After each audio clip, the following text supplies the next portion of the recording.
Remember that cognitive test that the president took and boasted about just a few years ago, where he said that nobody had scored better than he did?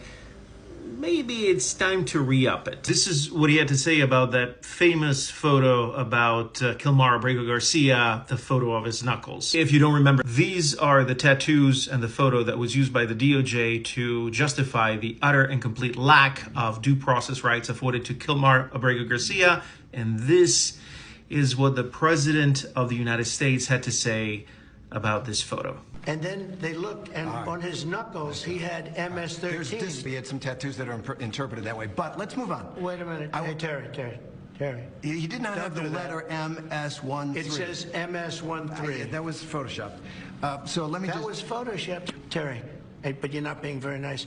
He had MS-13 tattooed. We'll agree to disagree. I want to move on to something else. Terry, no. He had MS, as clear as you can be, not interpreted.